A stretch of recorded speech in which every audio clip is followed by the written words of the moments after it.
Odisha state open university MA Odia course third semester आलोचना करिबा MA ओडी पेपर 10 ब्लॉक 2 यूनिट 3 उपनिवेशवाद और उत्तर उपनिवेशवाद यार आत्मपरीक्षण प्रश्न उत्तर। प्रथम प्रश्न संक्षिप्त उत्तरमूलक प्रश्न एक क उपनिवेश कहले कौन बुझ। उत्तर है गोटे राष्ट्र बा गोटे जाति आउ गोटे राष्ट्र को निजर क्षमता बलय को नहीं आसी ताकू शासन कले यह कह जाए उपनिवेशिक व्यवस्था। एठी जो राष्ट्रटी आउ गोटे राष्ट्र को निजर कब्जा को नहीं शासन करे यही कब्जा को नि जाइथिबा राष्ट्रटी हुए कब्जा को नहीं थिबा राष्ट्रर उपनिवेश। जेपरिक उदाहरण है आम देश भारत को इंग्लैंड अर्थात ब्रिटिश माने कब्जा को नहीं शासन करते तेणु आम देश भारत थिला इंग्लैंड बा ब्रिटिश मानकर एक उपनिवेश। तेणु यही शासन करने प्रक्रिया को कहगला औपनिवेशिक व्यवस्था। औपनिवेशिक शासन व्यवस्था निमित्त जो प्रक्रिया समाहित होता है ताहाको किंतु कह जाए उपनिवेशवाद। परवर्ती प्रश्न एक ख उपनिवेशवाद किपरि सार्वभौमत्व नष्ट करे। उत्तर है उपनिवेशवाद यह हेउची गोटे राष्ट्र बा गोटे जाति आउ गोटे राष्ट्र को क्षमता बलय भितर को नहीं आसी शासन करिबार विधिबद्ध व्यवस्था। एठी जो प्रभावशाली राष्ट्रटी कब्जा को नहीं थाए गोटे देश को सेठी निजर संस्कृति निजर भाषा चालीचलन रीति रिवाज सबको जोर जबरदस्ती से लोकों को ऊपर लदी दिए से देशर सार्वभौमत्व नष्ट हो जाए। गोटे देश जेतेबेले बाहर आसी बसति स्थापन करथिबा जाति बा गोष्ठी द्वारा शासित होता है सही शासित देश को शासन करथुबा जातिर उपनिवेश कह जाए। यही शासन व्यवस्था द्वारा सामाजिक अर्थनैतिक राजनीतिक सांस्कृतिक ढांचागत परिवर्तन होता है। यही परिवर्तन को कह जाए उपनिवेशवाद। यही उपनिवेशवाद हेतु गोटे देशर सार्वभौमत्व नष्ट हो जाए। उपनिवेशवाद द्वारा से राष्ट्रर सार्वभौम क्षमता शासक राष्ट्र अथवा जाति निकट में संपूर्ण समर्पित हो जाए। जो माने शासन करती से माने साजी जाती शासक बा मालिक एवं जो माने शासित हुंती से माने साजी जाती सेवक बा चाकर। तेणु शासक जाति सर्वदा निजक श्रेष्ठ और शासित जाति को असभ्य बा म्लेच्छ भाव में दर्शाई थाए। निजर धर्म संस्कृति भाषा खाद्यपेय जीवन यापन शैली को शासित जनसमूह प्रतिष्ठा करने चेष्टा करिथाए। एहिभଳି भावरे गोटे उपनिवेश स्थापन पर शासक राष्ट्रटी शासित राष्ट्रर सार्वभौमत्व को नष्ट कर दी थाए। परवर्ती आलोचना एक ग केउ समय को उत्तर उपनिवेश समय कह जाए। उत्तर उपनिवेश समय कह जाए। उत्तर है औपनिवेशिक शासन व्यवस्थारू गोटे राष्ट्र मुक्ति होई एक सार्वभौम राष्ट्र रे परिणत होगा पर जो सामाजिक पुनर्विन्यास घटी थाए ताहा ही हेउछि उत्तर उपनिवेशवाद। औपनिवेशिक शासन व्यवस्था द्वारा गोटे राष्ट्र अथवा भूखंडर लोकविद्या परंपरा मूल्यबोध और संस्कृतिर विराट परिवर्तन साधित होता है। यही औपनिवेशिक शासन व्यवस्था जेते दीर्घ हुए यही परिवर्तन धारा सेते गभीरता को स्पर्श करिथाए। एपरिक गोटे जातिर मौल परिचिति रे मध्य परिवर्तन आसथाए। औपनिवेशिक शासन व्यवस्था सपक्ष रे कार्य करुवा देशीय शक्ति एक बृहत क्षमता शक्ति भाव रे कार्य करिथांती। सेमारे निजको अन्य देशीय शक्ति ठारू उच्चतर भाव रे सामाजिक प्रतिष्ठा आनिबा निमित्त पारंपरिक औपनिवेशिक व्यवस्था को समर्थन करिथांती। समग्र विश्व रे विभिन्न औपनिवेशिक राष्ट्र रे यही सब समस्या ही देखा मिले। औपनिवेशिक राष्ट्रटी स्वाधीन और सार्वभौम होला परे प्राचीन परंपरा संस्कृति विचारबोध मूल्यबोध आदि को पुनः प्रतिष्ठा करा जाए। एणु उपनिवेश शासन व्यवस्थार परवर्ती समय को कहा जाए उत्तर उपनिवेशवाद। आलोचना करिबा परवर्ती प्रश्न एक घ उत्तर उपनिवेशवाद कहले कौन बुझ। उत्तर हला औपनिवेशिक शासन व्यवस्था गोटे राष्ट्र मुक्ति होई एक सार्वभौम राष्ट्र रे परिणत हेबारे जो सामाजिक पुनः विन्यास घटी थाए ताहा हेउछि उत्तर उपनिवेशवाद। औपनिवेशिक राष्ट्रटी स्वाधीन और सार्वभौम होला परे प्राचीन परंपरा संस्कृति विचारधारा और मूल्यबोध को पुनः प्रतिष्ठा प्रदान करा जाए। एणु उपनिवेशिक शासन व्यवस्थार परवर्ती समय को कहा जाए उत्तर उपनिवेशवाद। परवर्ती आलोचना 2 नंबर दीर्घ उत्तरमूलक प्रश्न कहला उपनिवेशवाद संज्ञा और स्वरूप आलोचना कर। उत्तर हला इंग्राजी कॉलोनी शब्दर ओडिया प्रतिशब्द भाव उपनिवेश शब्दटी व्यवहृत होता है। गोटे देश जेतबेले बाहर आसी बसति स्थापन करिथिबा जाति बा गोष्ठी द्वारा शासित होता है तेबे सही शासित देश को शासन करथुबा जातिर उपनिवेश बोली कहा जाए। यही शासन व्यवस्था द्वारा सामाजिक आर्थनैतिक राजनीतिक और सांस्कृतिक ढांचागत परिवर्तन होता है। एणु गोटे राष्ट्र बा जाति अन्य एक राष्ट्र को निजर क्षमता बलय को नहीं आसी ताकू शासन करने प्रक्रिया को औपनिवेशिक व्यवस्था कहा जाए। औपनिवेशिक शासन व्यवस्था निमित्त जो प्रक्रिया समाहित होता है ताकू कहा जाए उपनिवेशवाद। औपनिवेशिक शासन व्यवस्था गोटे राष्ट्र अथवा भूखंडर समाज व्यवस्था संस्कृति साहित्य और अन्यान्य सामाजिक अनुष्ठान तथा चिंतन को प्रभावित करिथाए। औपनिवेशिक शासन व्यवस्था गोटे देशर सार्वभौमत्व को नष्ट कर दे थाए। यह फल निजर शौर्य प्रकाश करने गोटे जाति अन्य जाति अथवा भूखंड को अवदमित करने को चेष्टा करिथाए। अन्य जाति बा गोष्ठी ठारू निजको श्रेष्ठ तथा शक्तिशाली भाव में प्रतिष्ठा करने अन्य जाति को बा भूखंड को यही प्रक्रिया रे निज अधीन रखि थाए। यही उपनिवेशवाद द्वारा गोटे राष्ट्र सार्वभौम क्षमता शासक राष्ट्र अथवा सही जाति निकटरी समर्पित होता है। जो माने शासन करती से माने शासक बा मालिक एवं जो माने शासित होती से माने सेवक बा चाकर भाव में परिचित होता। शासक जाति सर्वदा निजको श्रेष्ठ और शासित जाति को असभ्य एवं म्लेच्छ भाव में दर्शाई थाए। निजर धर्म संस्कृति भाषा खाद्यपेय और जीवन शैली को शासित जनु समूह प्रतिष्ठा करने सदा सर्वदा चेष्टा करिथाए। शासन क्षमता हासिल पर शासक शासित राष्ट्रर सामाजिक आर्थनैतिक प्रशासनिक वाणिज्यिक न्यायिक धर्मीय शिक्षा स्वास्थ्य गमनागमन आदि समग्र व्यवस्था को निज नियंत्रण को नहीं जाई शासन व्यवस्थार स्वार्थ साधन निमित्त यही अनुष्ठान गुड़िक व्यवहार करिथाए। शासक माने सर्वदा गोरा होइथिबा हेतु बा व्हाइट रेस रो अर्थात ब्रिटिश बा यूरोपियन कंट्री रो होइथिबारु एवं पृथ्वीर शासित माने मुख्यतः कला बा ब्लैक होइथिबारु यही उपनिवेशवाद सर्वदा रंगभित्तिक विद्वेषर चर्चा को मध्य अग्राधिकार प्रदान करथाए। अर्थात यह भित्ति करी कला गोरा भेदभाव मध्य मुंड टेकी उठी थाए।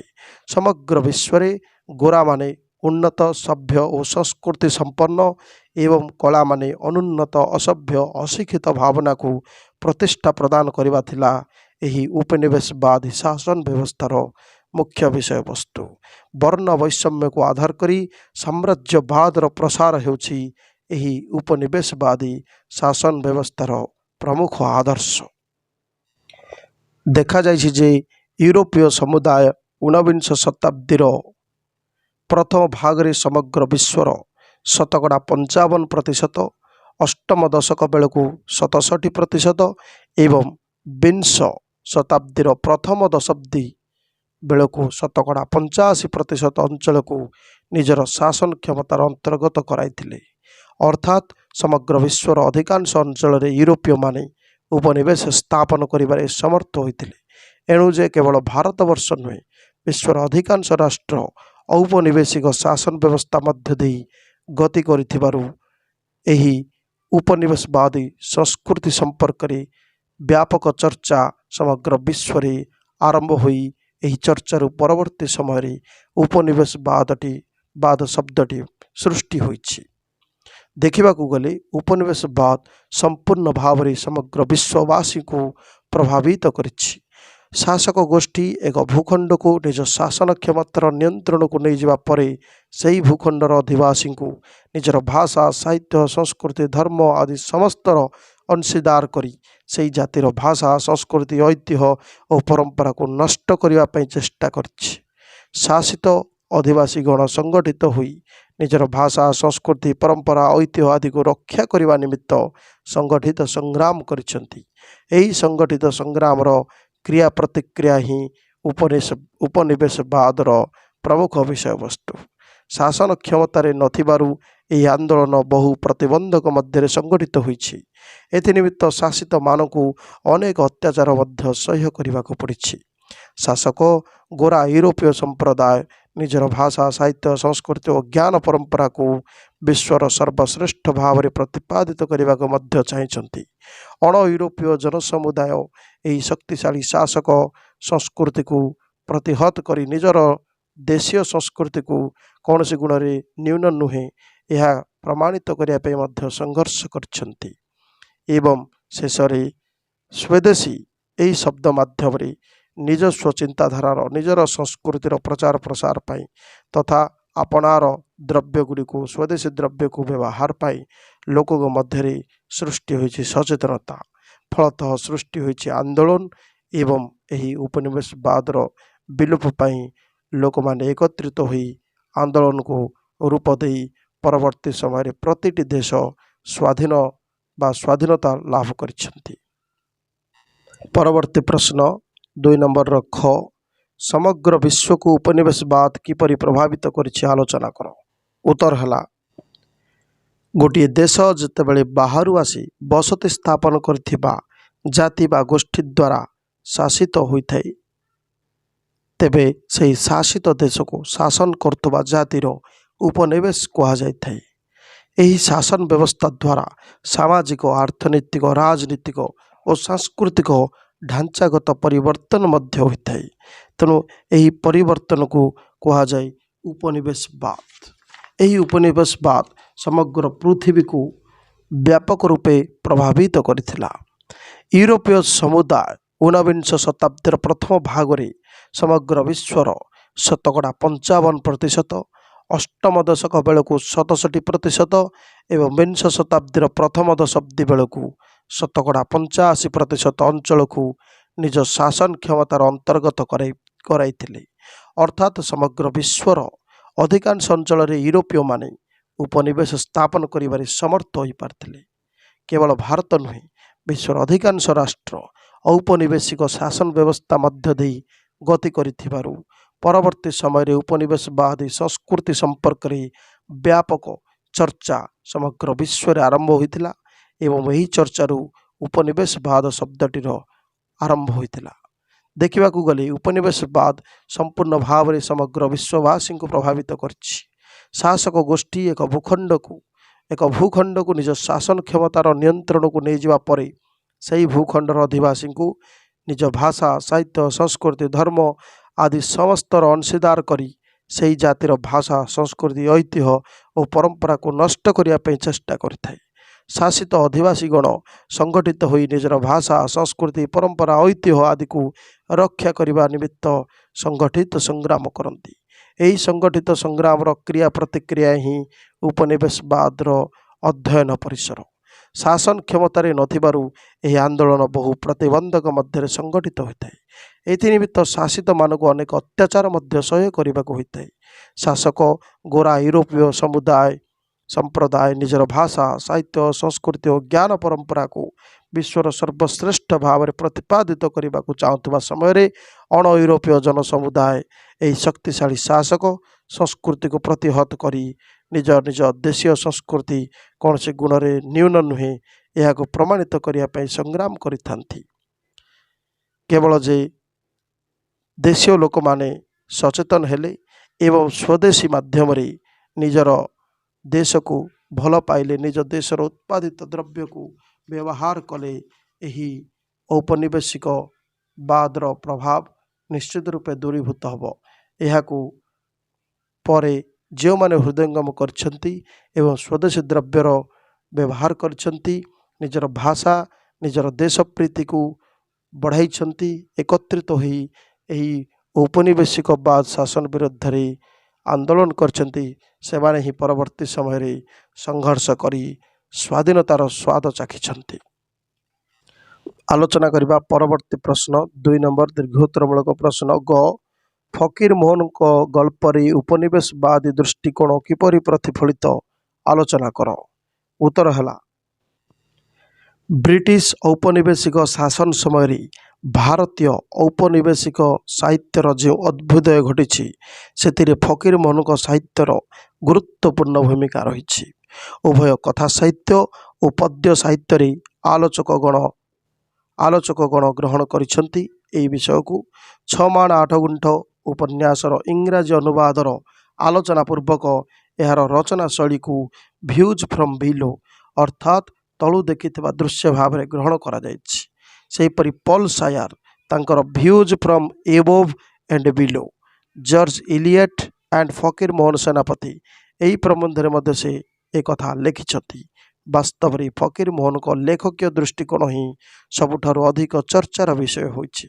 सेहीपरि प्रोफेसर दाशरथी दास फकीर मोहन को औपनिवेशीय साहित्य रूपायनर दृष्टिकोण को किंतु भिन्न दृष्टि आलोचना करी लिखिछंती। कौन ए फ्रॉम बिलो व्यू बा कौन ए फ्रॉम बिलो र तात्पर्य कथाटा कौन सारस्वत ब्लफ सहसा दृष्टि आकर्षण करने को अभिप्रेत। फकीर मोहन व्यक्तिगत जीवन में सामंतवादी गोष्ठीर विरोधी नथिले बोली से मत दियंती। से सामंतवादी गोष्ठीर विरोधी नथिले कि प्रचलित अर्थनीति व्यवस्थार परिपंथी मध्य नथिले। साधारण लोकों जीवन धारा प्रति तांकर श्रद्धा नथिला नुहे थिला किंतु निजर सुख सुविधा निरापत्ता और जीवन को सर्वसाधारण मंगल निमंते उत्सर्ग कर कौन से उत्साह कि आग्रह थिला परि मने हुए नहीं। बरम शासन नाम रे निम्न वर्गर लोकों प्रति से निष्ठुरता प्रदर्शन करिसेंती। कारण से विप्लवी धरणीधर को ठगिछंती जे कि केन्दुझर भूया आंदोलन नेतृत्व नौथिले। तेणु जीवन और जगत को तलु देखिछंती बोली कहवाटा आमे ठीक हेबो नहीं। गोटे शासकीय दृष्टिकोण और अन्यटी शासित दृष्टिकोण यह परिलक्षित हुए फकीर मोहन को गल्प मध्य तांको दृष्टिकोण संपर्क में जानवा हेले तांकर सामग्रिक कृति को विचार को निया उचित। केवल गोटे उपन्यासर आधार रे तांकर विश्व दृष्टि आकलन करने भ्रमात्मक हेबो। एणु तांकर क्षुद्र गल्प गुड़िक औपनिवेशिक चिंतन निम्न प्रकार परिलक्षित। इंग्रेजी भाषा शिक्षार प्रसार भारत तथा ओडिशार सामाजिक अनुष्ठान गुड़िक यूरोपीय समाजर अनुरूपक हेबारे किपरि साहाय्य करछि ताहा तांको लिखित डाकमुंशी सभ्य जमीदार पाठई बहु रांडीपु अनंतारू परिलक्षित हुए। सेहीपरि औपनिवेशिक शासन व्यवस्था नारी शिक्षारी प्रसार करी सामाजिक स्थाणुता को भांगी सामाजिक परिचालन को किपरि गतिमुखर करछि एक कथा जानबा को मिले रेवती सभ्य जमीदार एवं पेटेंट मेडिसिन नामक क्षुद्र गल्परू। सेहीपरि इंग्रेजी बाबूपणिया सृष्टि द्वारा सामाजिक संकट किपरि सृष्टि होइछि शिक्षित युवक परिवारच्युत होइछन्ति समाज व्यवस्था नारी पक्ष होइछि ଓ ଏହା ନାରୀ ବିମର୍ଶ ସୃଷ୍ଟି କରିଛି। ଏହା ମଧ୍ୟ ଜାଣିବାକୁ ମିଳେ ରେବତୀ, ସଭ୍ୟ ଜମିଦାର, ପାଠୋଇ ବୋହୂ, ପେଟେଣ୍ଟ ମେଡିସିନ ଗଳ୍ପରୁ। ସାମାନ୍ୟ ତୁଷ୍ଟିକରଣ ପ୍ରଭୂତ କ୍ଷମତା ପ୍ରଦାନ କରି ସାମାଜିକ ସମୀକରଣକୁ ଭଙ୍ଗ କରିଛି, ଏହା ଜଣାପଡ଼େ ରାଣ୍ଡି ପୁଅ ଅନନ୍ତା, ସଭ୍ୟ ଜମିଦାର ଏସବୁ କ୍ଷୁଦ୍ର ଗଳ୍ପରୁ। ତେଣୁ ଏଇଭଳି ଭାବେ ଆମେ ଫକୀରମୋହନଙ୍କ ଗଳ୍ପରେ ଉପନିବେଶବାଦୀ ଦୃଷ୍ଟିକୋଣକୁ ଦେଖିବାକୁ ପାଇବା। ପରବର୍ତ୍ତୀ ଆଲୋଚନା 2ର ଘ ଉତ୍ତର ଉପନିବେଶବାଦର ସଂଜ୍ଞା ଓ ସ୍ୱରୂପ ଆଲୋଚନା କର। ଉତ୍ତର ହେଲା ଔପନିବେଶିକ ଶାସନ ବ୍ୟବସ୍ଥାରୁ ଗୋଟିଏ ରାଷ୍ଟ୍ର ମୁକ୍ତି ହୋଇ ଏକ ସାର୍ବଭୌମ ରାଷ୍ଟ୍ରରେ ପରିଣତ ହେବା ପରେ ଯେଉଁ ସାମାଜିକ ପୁନର୍ବିନ୍ୟାସ ଘଟିଥାଏ ତାହା ହିଁ ହେଉଛି ଉତ୍ତର ଉପନିବେଶବାଦ। ଔପନିବେଶିକ ଶାସନ ବ୍ୟବସ୍ଥା ଦ୍ୱାରା ଗୋଟିଏ ରାଷ୍ଟ୍ର ଅଥବା ଭୂଖଣ୍ଡର ଲୋକବିଦ୍ୟା, ପରମ୍ପରା, ମୂଲ୍ୟବୋଧ ଓ ସଂସ୍କୃତିର ବିରାଟ ପରିବର୍ତ୍ତନ ସାଧିତ ହୋଇଥାଏ। ଏହି ଔପନିବେଶିକ ଶାସନ ବ୍ୟବସ୍ଥା ଯେତେ ଦୀର୍ଘ ହୁଏ, ଏହି ପରିବର୍ତ୍ତନର ଧାରା ସେତେ ଗଭୀରତାକୁ ସ୍ପର୍ଶ କରିଥାଏ। ଏପରିକି ଗୋଟିଏ ଜାତିର ମୌଳ ପରିଚିତିରେ ମଧ୍ୟ ପରିବର୍ତ୍ତନ ଆସିଥାଏ। ଔପନିବେଶିକ ଶାସନ ବ୍ୟବସ୍ଥା ସପକ୍ଷରେ କାର୍ଯ୍ୟ କରୁଥିବା ଦେଶୀୟ ଶକ୍ତି ଏକ ବୃହତ୍ କ୍ଷମତା ଶକ୍ତି ଭାବରେ କାର୍ଯ୍ୟ କରିଥାନ୍ତି। ସେମାନେ ନିଜକୁ ଅନ୍ୟ ଦେଶୀୟ ଶକ୍ତିଠାରୁ ଉଚ୍ଚତର ଭାବରେ ସାମାଜିକ ପ୍ରତିଷ୍ଠା ଆଣିବା ନିମିତ୍ତ ପାରମ୍ପରିକ ଔପନିବେଶିକ ବ୍ୟବସ୍ଥାକୁ ସମର୍ଥନ କରିଥାନ୍ତି। ସମଗ୍ର ବିଶ୍ୱରେ ବିଭିନ୍ନ ଔପନିବେଶିକ ରାଷ୍ଟ୍ରରେ ଏହି ସମସ୍ୟା ଦେଖିବାକୁ ମିଳିଥାଏ। ଔପନିବେଶିକ ରାଷ୍ଟ୍ରଟି ସ୍ୱାଧୀନ ଓ ସାର୍ବଭୌମ ହେଲା ପରେ ପ୍ରାଚୀନ ପରମ୍ପରା, ସଂସ୍କୃତି, ବିଚାରଧାରା ଓ ମୂଲ୍ୟବୋଧକୁ ପ୍ରତିଷ୍ଠା ପ୍ରଦାନ କରେ। ଏଣୁ ଉପନିବେଶ ଶାସନ ବ୍ୟବସ୍ଥାର ପରବର୍ତ୍ତୀ ସମୟକୁ ଉତ୍ତର ଉପନିବେଶବାଦ ବୋଲି କୁହାଯାଏ। 1999 ମସିହାରେ 3 ଜଣ ଅଷ୍ଟ୍ରେଲୀୟ ଲେଖକ ଯଥା ଆଶକ୍ରଫ୍ଟ, ଗ୍ରିଫିଥ୍ସ ଏବଂ ଟିଫେନ୍, ଏ 3 ଜଣ ଉତ୍ତର ଉପନିବେଶବାଦୀ ଚିନ୍ତନକୁ ଅଧିକ ପ୍ରସାରିତ କରିଛନ୍ତି ନିଜର ଗ୍ରନ୍ଥ ମାଧ୍ୟମରେ। ସେ ଗ୍ରନ୍ଥର ନାମ ହେଲା ଏମ୍ପାୟାର ରାଇଟ୍ସ ବ୍ୟାକ୍।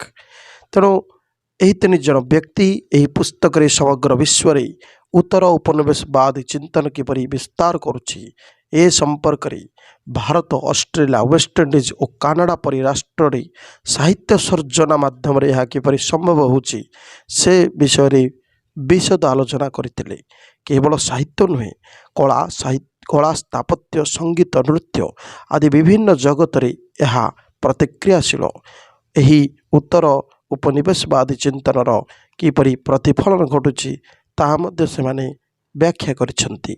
ସମଗ୍ର ପୃଥିବୀର 1/3 ଜନତା ଔପନିବେଶିକ ଶାସନ ବ୍ୟବସ୍ଥାରେ ସଂଘାତରେ ନିପୀଡ଼ିତ ହୋଇଥିବାରୁ ସାମ୍ପ୍ରତିକ ବିଶ୍ୱରେ ଏହା ଏକ ବିରାଟ ବଡ଼ ଆନ୍ଦୋଳନ ଭାବରେ ମୁଣ୍ଡ ଟେକିଛି।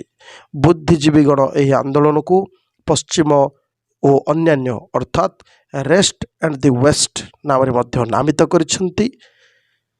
ଏହି ଆନ୍ଦୋଳନର ଗଭୀରତାକୁ ଆଲୋଚନା କରିବାକୁ ଯାଇ ରବର୍ଟ ଜେସିୟଙ୍ଗ ମଧ୍ୟ ତାଙ୍କ ପୁସ୍ତକ ପୋଷ୍ଟ କଲୋନିଆଲିଜିମରେ ମଧ୍ୟ 2003 ମସିହାରେ ଲେଖିଛନ୍ତି ଯେ ଉତ୍ତର ଉପନିବେଶବାଦ ଚିନ୍ତନ ରାଷ୍ଟ୍ରର ସଂସ୍କୃତି, ସାହିତ୍ୟ, ଦର୍ଶନ, ଅର୍ଥନୀତି, ରାଜନୀତି ଓ ସାମାଜିକ ଆନ୍ଦୋଳନ ଗୁଡ଼ିକୁ ଗଭୀର ଭାବରେ ପ୍ରଭାବିତ କରିଥାଏ।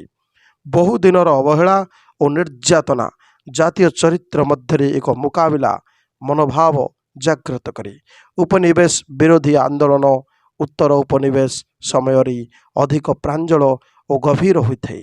ନିଜର ଅଧିକାର ଅପେକ୍ଷା ଅନ୍ୟ ଗୋରା ରାଷ୍ଟ୍ର ସହ କିପରି ନିଜକୁ ସମକକ୍ଷ କରାଇବ, ଏହି ମାନସିକତା ହିଁ ଏହି ଉତ୍ତର ଉପନିବେଶବାଦ ଚିନ୍ତନରେ ଅଧିକ ବଳିଷ୍ଠ ହୋଇଥାଏ। ଔପନିବେଶିକ ରାଷ୍ଟ୍ର ଉତ୍ତର ଉପନିବେଶ ସମୟରେ ଅନ୍ୟ ୟୁରୋପୀୟ ରାଷ୍ଟ୍ର ସହ ନିଜକୁ ସମକକ୍ଷ କରାଇବା ପ୍ରକ୍ରିୟାଟିକୁ ହୋମି ଭାବା ଶଙ୍କରୀକରଣ ବୋଲି ନାମିତ କରିଛନ୍ତି। ଏଥିନିମିତ୍ତ ମଧ୍ୟ ସେ 2ଟି ସାମାଜିକ ଶ୍ରେଣୀ କଥା ଉଲ୍ଲେଖ କରିଛନ୍ତି। ଗୋଟିଏ ହେଲା ଶାସକ ବା କଲୋନାଇଜର ଏବଂ ଦ୍ୱିତୀୟଟି ହେଲା ଶାସିତ ବା କଲୋନାଇଜଡ। ତାଙ୍କ ମତରେ ଶାସକ ଓ ଶାସିତର ସମ୍ପର୍କ ରାଷ୍ଟ୍ରଟି ସ୍ୱାଧୀନତା ପାଇବା ପରେ ମଧ୍ୟ ରହିଥାଏ। ଶାସକ ଓ ଶାସିତ ବା ଶାସିତ ଦେଶ, ଶାସକ ଦେଶ ମଧ୍ୟରେ संपर्क सबुदिन पाई रही थाए। यह द्वारा परस्पर मध्य थिबा दूरत्व कमी जाइथाए। एही संपर्क को एक संधि स्वाक्षर भाव में अभिहित मध्य करने को जाई Homi Bhabha लिखिछंती, hybridization is a kind of negotiation both political and cultural between the colonizer and the colonized। सेपरी Gayatri स्पिवांक से मध्य उत्तर उपनिवेशवादी चिंतन को आहुरी अधिक व्यापक करी एही समय नारी और दलित मानकर सामाजिक स्थितिर विश्लेषण करिसेंती। उपनिवेशवादी शासन व्यवस्था द्वारा नारी और दलित मानक मध्य किपरि सामाजिक असंगति और विद्वेष सृष्टि होइछि ताहाकू गायत्री स्पिवाक वर्णना करिसेंती। एणु उत्तर उपनिवेशवादी चर्चारे एही नारीवाद और दलित चिंतन मध्य एक प्रमुख भूमिका ग्रहण करिछि। तेणु कहबाकू गले समग्र विश्व रे एही चिंतन प्रभाव विस्तार करथिबा समय रे भारतीय साहित्य तथा ओडिया साहित्य मध्य यार व्यापक प्रतिफलन देखा मिली। औपनिवेशिक राष्ट्र समूहर सांप्रतिक साहित्य संस्कृति अर्थनीति और राजनीति का विचारधारा को उत्तर उपनिवेशवादी विचारधारा भाव में मध्य ग्रहण करा जाइथाए। विश्व व्यवस्था प्रसंग में निज भूखंडर गतिशीलता को व्याख्यान करने हेउछि उत्तर उपनिवेशवादी चिंतन मूल प्रसंग। यह भूखंड अनुଯାयी मध्य भिन्न भिन्न होता है। यही भिन्नता को अध्ययन और विश्लेषण कले यही उत्तर उपनिवेशवादी चिंतन स्पष्ट हुए। यही भाव में उत्तर उपनिवेशवादी व्यवस्था बा उत्तर उपनिवेशवादर स्वरूप व्यापक अटे एवं अति गुरुत्वपूर्ण मन हुए। धन्यवाद।